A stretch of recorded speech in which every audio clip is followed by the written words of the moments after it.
Assalamualaikum warahmatullahi wabarakatuh.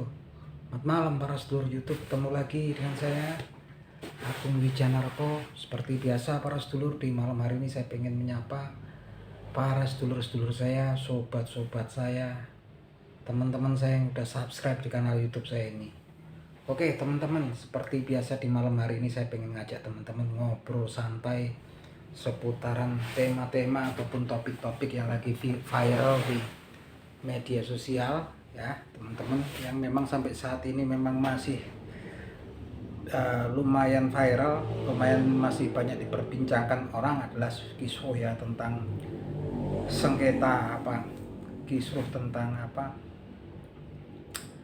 nasab keturunan ya, garis keturunan yang memang diklaim oleh beberapa pihak gitu kan, bahwasanya pihak tersebut memiliki nasab ataupun garis keturunan langsung kepada Rasulullah Shallallahu Alaihi Wasallam. Dan ada pihak yang lain yang masih dari kalangan umat Islam sendiri yang juga kemudian mempertanyakan daripada keaslian ataupun kebenaran daripada nasab pernyataan tersebut. Dan tentunya itu mungkin ya, kalau menurut saya, analisa saya sendiri ya, wajar ya kalau memang betul-betul kan nasab ataupun garis keturunannya memang betul-betul tersambung langsung pada Nabi Muhammad SAW, tentunya akan mudah ya dijelaskan gitu kan, dengan argumen-argumen dan bukti-bukti gitu kan, ataupun dengan cara-cara yang mungkin saintifik sekarang bisa dilakukan gitu kan. Jadi nggak perlu sampai kemudian sepertinya tambah kisruh ya gitu kan gitu. Dan kalau kemudian memang nggak diklarifikasi walaupun sekedar di media sosial, justru menjadi tanda tanya bagi orang awam ya, jadi tanda tanya. Karena memang teman-teman, kalau orang sebagai seorang muslim, sebagai seorang Islam, sudah kewajiban kita ya untuk selalu mendoakan, mencintai, menyayangi garis keturunan Nabi Muhammad SAW. Dan tentunya itu selalu kita lakukan ketika kita melakukan sholat ya, baik itu sholat wajib ataupun sholat sunnah. Selalu ketika kita melakukan tahiyat awal ataupun tahiyat akhir, selalu dalam doa-doa kita di tahiyat itu kita mendoakan Nabi Muhammad SAW beserta keluarganya. Tapi yang terjadi saat ini memang agak berbeda ya teman-teman. Jadi memang tampaknya banyak yang oknum-oknum yang mengaku ya memiliki nasab langsung pada Nabi Muhammad SAW, mengatakan bahwa mereka juga cucu Nabi Muhammad SAW. Saya sendiri juga mempertanyakan, karena kalau cucu itu kan dari kakek, anak, kemudian cucu. Kalau udah puluhan keturunan, apakah itu tuh cucu gitu kan, kita juga nggak ngerti ya. Tapi yang jelas memang yang dipertanyakan sekarang adalah keabsahan, kesahihan atau keaslian itu kan, klaim-klaim dari pihak-pihak tertentu. Dan saya rasa itu memang masih dalam hal yang taraf-taraf kewajaran gitu kan. Tapi yang saya lihat memang ini sebuah fenomena gunung es, karena memang banyak dari oknum-oknum yang mengaku memiliki keistimewaan khusus atas dasar nasab mereka, garis keturunan mereka itu kan. Sepertinya juga saya pikir daripada dakwah ataupun ceramahnya juga agak aneh ya gitu kan. Saya sendiri sebagai seorang awam kadang-kadang kemudian timbul kontroversi, pertanyaan dalam diri saya sendiri, karena memang pernah saya juga lihat beberapa ceramah-ceramah dari oknum-oknum tersebut, yang saya bilang oknum ya karena nggak semuanya ini kan, yang memang selalu ngarahnya itu kepada cerita-cerita yang sifatnya supranatural gitu kan. Bukan lebih ke kalau kita belajar agama kan mungkin lebih ke masalah iman, ketakwaan gitu kan, dan tentang ketauhidan, kemudian tata cara kita untuk beribadah yang benar seperti apa. Di sini sepertinya banyak sekali yang didengungkan itulah cerita-cerita yang bernuansa gaib ya, atau mistis, gaib gitu ya teman-teman, tentu gaib dan supranatural. Jadi contohnya kalau teman-teman bisa lihat jejak digitalnya kan pasti ada, walaupun yang Yang punya video mungkin dihapus juga tetap orang lain udah download dan reupload ya. Jadi ada salah seorang dari orang-orang tersebut yang kemudian pernah berkhotbah juga, berceramah bahwasanya ada seseorang yang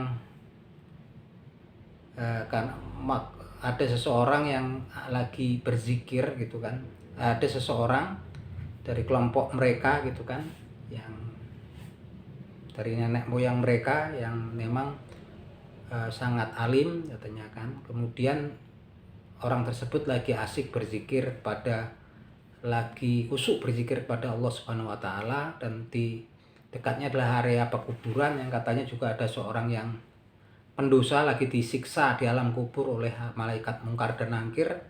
Dan kemudian orang tersebut bisa masuk ya ke alam kubur tersebut dan kemudian memarahi dan mengusir malaikat mungkar dan nakir karena jeritan daripada orang yang disiksa oleh malaikat mungkar dan nakir tersebut mengganggu suasana hatinya ketika dia khusyuk berzikir kepada Allah Subhanahu wa taala. Di lain waktu ada juga ya dari rombongan mereka juga yang berkhotbah berceramah bahwasanya ada juga orang yang kemudian saking alimnya, orang tentunya dari kelompok mereka ya, kemudian saking alimnya bisa bermi'raj ya. Mi'raj itu ketemu Allah Subhanahu wa taala dalam seharinya, dalam seharinya itu bisa 70 kali bertemu Allah Subhanahu wa taala. Nah, ini ya bebas-bebas saja gitu kan, tapi saya sendiri sebagai seorang Islam, sebagai seorang muslim, kalau kemudian saya ambil hati terlalu lihat kayak gitu dan kita betul-betul yakini, akan timbul pertentangan. Ini kan memang cerita-ceritanya yang mengarahnya ke sesuatu yang gaib, sedangkan kalau menurut pengetahuan saya sendiri, menurut ketika kita belajar di Al-Quranul Karim dan di hadis Nabi Muhammad SAW, jarang sekali gitu kan yang diberitakan tentang kegaiban-kegaiban seperti itu. Adapun juga kegaiban ketika Nabi Musa kemudian dengan mukjizatnya membelah Laut Merah gitu kan, di lain waktu juga, tapi kan itu bukan Nabi Musanya juga nggak ngerti gitu kan pada awalnya, karena itu memang disuruh perintah dari Allah Subhanahu wa taala. Karena memang yang memiliki mukjizat pun nggak menyadari gitu kan. Itu yang ketika Nabi Muhammad kemudian Isra Mi'raj dengan Jibril itu kan, tapi itu kan mereka adalah para nabi dan rasul Allah Subhanahu wa taala. Nah, ini dan pelaku mukjizat itu sendiri juga nggak menyadari, nggak bisa ngulangin lagi kan Nabi Musa gitu kan, nggak bisa mengulangi karena itu memang suatu mukjizat yang berikannya adalah Allah Subhanahu wa taala, dan itu juga dikuatkan di Al-Quranul Karim gitu kan. Salah satu adalah firman-Nya Allah Subhanahu wa taala di surat Al-An'am ya gitu kan, yang bunyinya sebagai berikut, Bismillahirrahmanirrahim. Wa indahu mafatihul ghaibi la ya'lamuha illahu wa ya'lamu ma fil bari wal bahri wa ma tasqutu mi waraqatin fil ardi ila ya'lamuha wa ma habatin fi dhulumati wala habatin fi dhulumatil ardi wala rotbi wala yabisi ila fi kitabim mubin. Jadi dikatakan oleh Allah Subhanahu wa taala di surat Al-An'am, wa indahu mafatihul ghaib, dan segala-segala kunci gaib itu ada di sisi Allah Subhanahu wa taala. La ya'lamuha ilahu. Dan dikatakan bahwasanya nggak ada yang mengetahui gitu kan selain Allah Subhanahu wa taala. Wa ya'lamu ma fil bari wal bahri, dan Allah itu mengetahui segala sesuatu yang ada di darat ataupun di lautan kan. Wa ma tasqutu min waraqatin fil ardi illa ya'lamuha, dan enggak sehelai daun pun kecuali Allah mengetahuinya kan. Wala habatin fi dhulumatil ardi wala rotbi wala yabisi ila fi kitabim mubin. Dan juga enggak pun sebiji daripada sebuah biji itu dalam kegelapan malam, yang basah ataupun yang kering, kecuali semuanya sudah tertulis di Lauhin Mahfuz atau kitab yang nyata gitu kan. Di lain ayat juga disebutkan, salah satunya di surat An-Naml itu kan. Bismillahirrahmanirrahim. Qul la ya'lamu man fil ardi wala qul la ya'lamu man fis samawati wal ardil ghaiba ilallah. Wa ma yas'uruna ayyana yub'asun. Jadi dikatakan di surat An-Naml, Bismillahirrahmanirrahim, Kul, katakanlah, la ya'lamu fil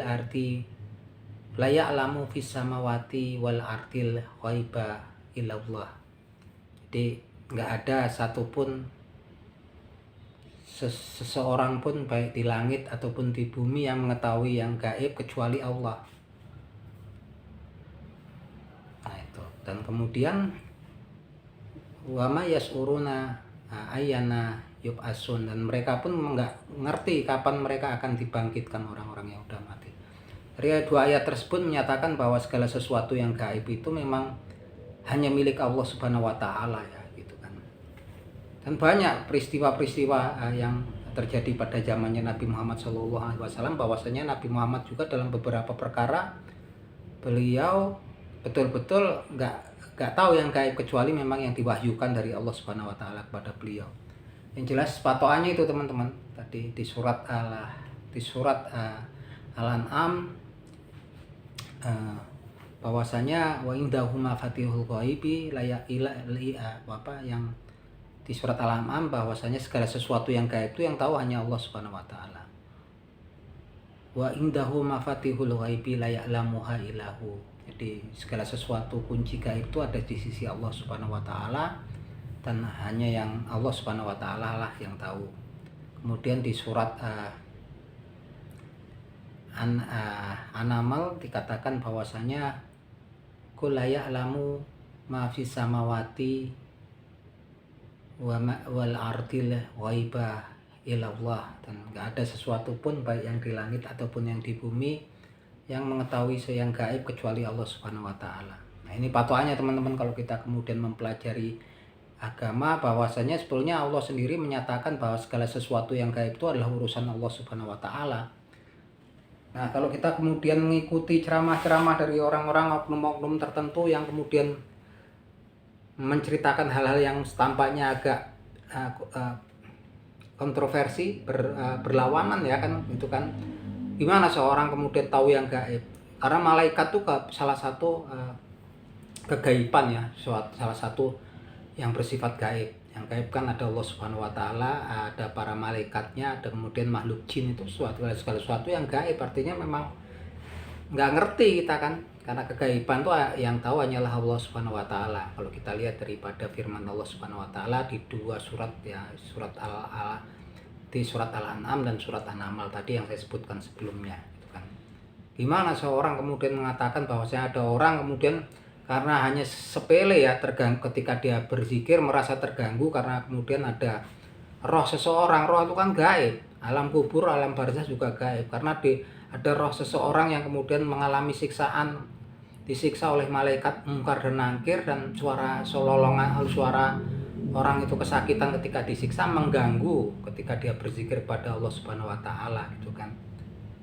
Gimana gitu kan, dia masuk ke alam gaib kemudian mengusir, memarahi malaikat mungkar dan nakir. Kalau hal-hal yang seperti ini, supranatural seperti ini, kemudian kita balikkan kepada Al-Quranul Karim, kemudian ada pertentangan, tentunya malah akan bikin sifat keraguan-raguan, was-was di hati kita, gitu kan. Sampai kemudian ada orang yang kemudian bisa sehari itu mi'raj ketemu Allah Subhanahu wa taala sampai 70 kali, teman-teman. Bahkan kalau kita tahu salah seorang para nabi dan rasulnya Allah Subhanahu wa taala itu juga yang bisa langsung berbicara kepada Allah Subhanahu wa taala adalah Nabi Musa alaihissalam. Itu pun ketika Nabi Musa pengen melihat Allah Subhanahu wa taala, dia suruh melihat gunung. Kemudian gunung itu hancur berantakan, Nabi Musa pun kemudian pingsan ya, dan itu diabadikan peristiwa tersebut di Al-Quranul Karim, gitu kan. Jadi nggak ada para nabi ataupun rasul kecuali Nabi Musa yang kemudian memiliki kelebihan yang memang kemudian bisa bertemu langsung pada Allah Subhanahu wa taala.